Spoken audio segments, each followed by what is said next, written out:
Hello dear friends and fellow aspirants. Today we are going to learn about tropical cyclones in this session.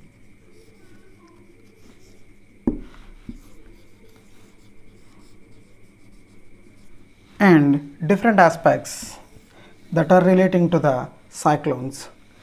First of all, definition, factors which will influence the formation of the cyclone, and nomenclature of the cyclones, which is nothing but the naming mechanism of the cyclones, and then need and advantages of naming the cyclones. These are the basic aspects that are relating to the formation of a cyclone. Okay, without any delay, let we get into the topic. First of all, we should define what actually a cyclone is. A cyclone is an atmospheric phenomena. A cyclone is a climatic phenomenon which is nothing but formation of the low pressure along with the high velocity of the winds altogether will form a cyclone on an ocean surface in a particular area. Okay, let we see how it exactly will happen. Before going into that, classification of cyclone is an aspect to know before that. So, cyclones are broadly classified into two categories, like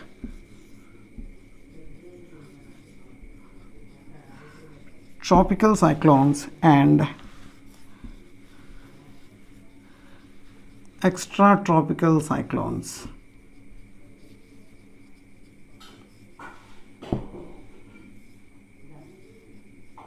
Cyclones which are not tropical cyclones are considered as extratropical cyclones.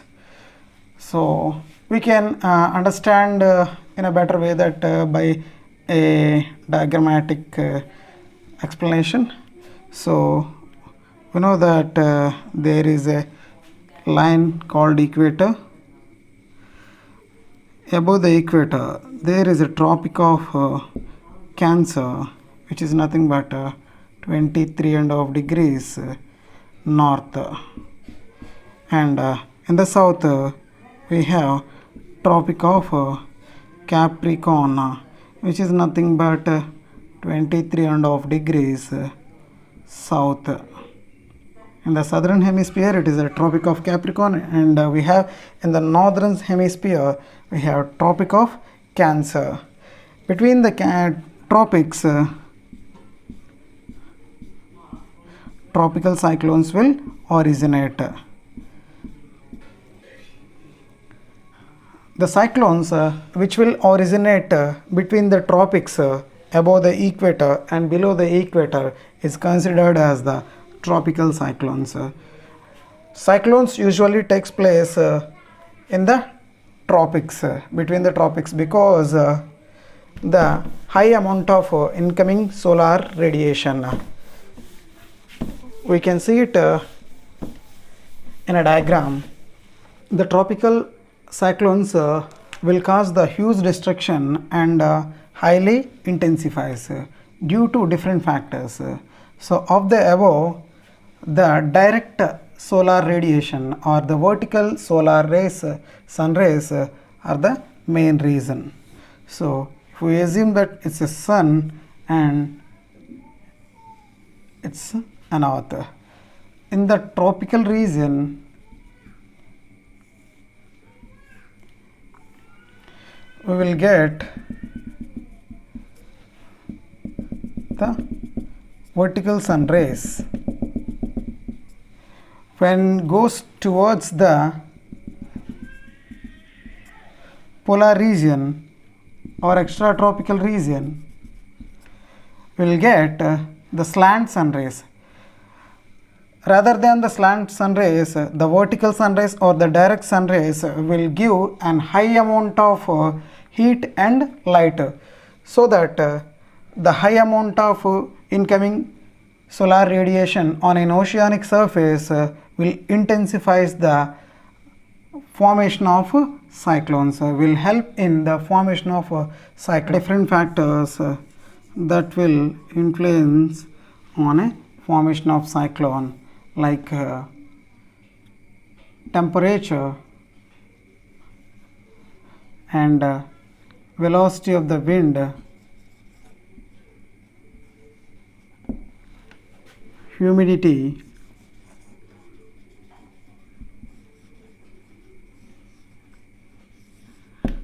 pressure,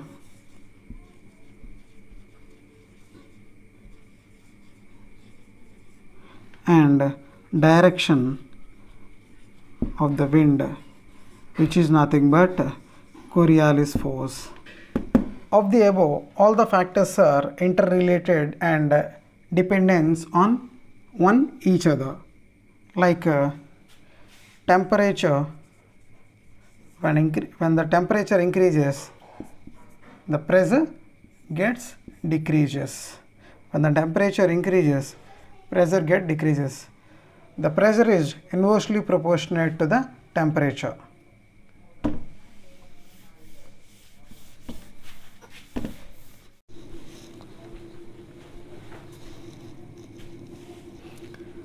And now we will see how different factors will come together and help in the formation of a cyclone.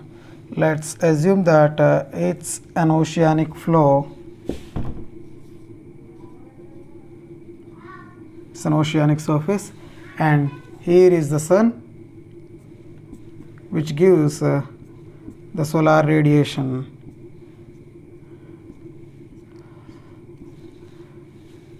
The light and the heat transfers from sun to the surface of the earth and ocean in the form of solar radiation.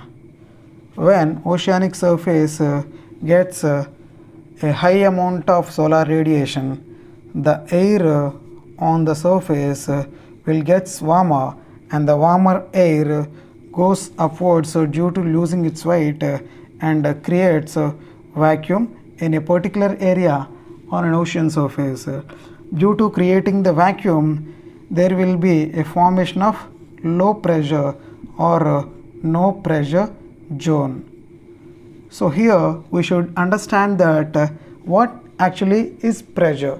Pressure is a compulsive force of an environment applied on a particular object.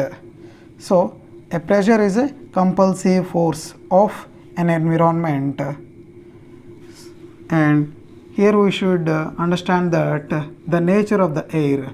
The air always flows from high pressure to the low pressure. So here, when there is a vacuum or the low pressure, the subsequent air from the high pressure zone comes towards the low pressure. When air from all the directions towards the low pressure and collides with each other, and then it forms a cyclical formation, which is nothing but a cyclone.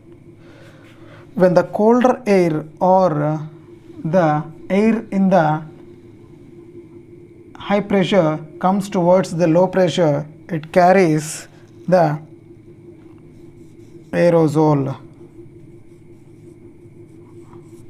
or some content of water with it, and when it reaches the warmer surface or eye of the cyclone, it heated up and goes towards upwards and goes upwards. When it goes upwards, when it reaches some point, it started cooling and condensate. When it condensate, it forms the clouds, and due to the formation of the clouds heavily,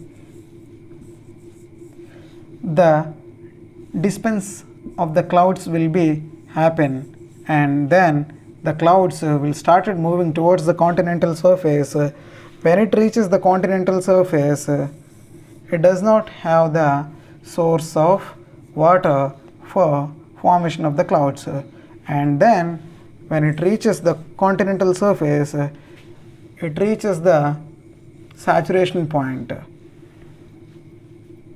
When it reaches the saturation point, it started raining.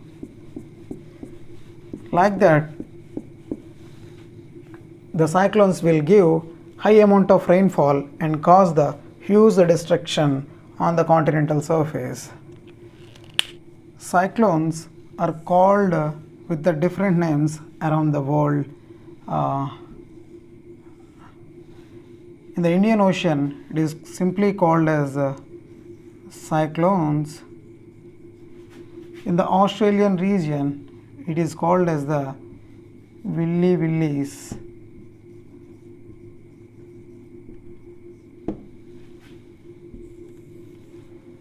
In the Pacific region or South China region, it is called as typhoons.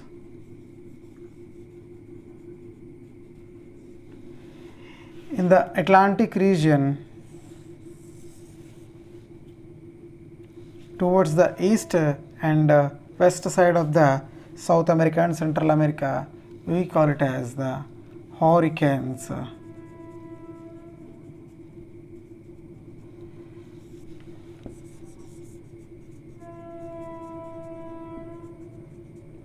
Whatever the naming, these are all the same phenomena which will take place on the oceanic surface. So these are the different tropical cyclones. We have another important aspects with the tropical cyclones, that naming mechanism.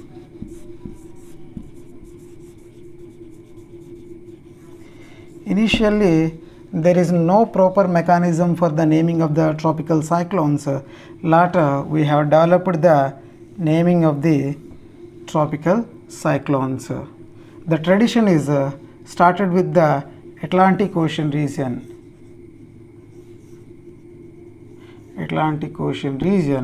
And now, under the aegis of the World Meteorological Organization, there are 6 regional weather monitoring centers. So under these 6 regional weather monitoring centers, the tropical cyclones were being named. So in the Indian Ocean region,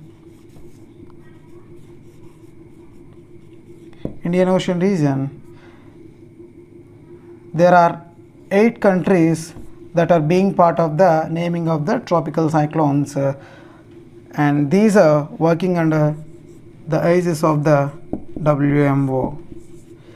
These 8 countries will suggest a set of names, and altogether will form a table in an alphabetical manner, and the cyclones originate in this region will named one after other in a sequential manner. These naming of the cyclones will help us to understand the intensification and destruction and other features of a particular cyclone. We can have the record of a particular cyclone. We can have the history of a particular cyclone with its name. So this can be possible only by the naming of a cyclone. By having a distinctive names for the tropical cyclones, we can recall and remember the intensification and the destruction caused by a cyclone easily. We can have the record of a particular cyclone, and when different cyclones happen at the same time, we can have the different names of that cyclones of the region, and we can prepare the people, we can communicate through the media with a specific distinctive names. These are all the advantages of naming the tropical cyclones. That this is all the things that are relating to the tropical cyclones.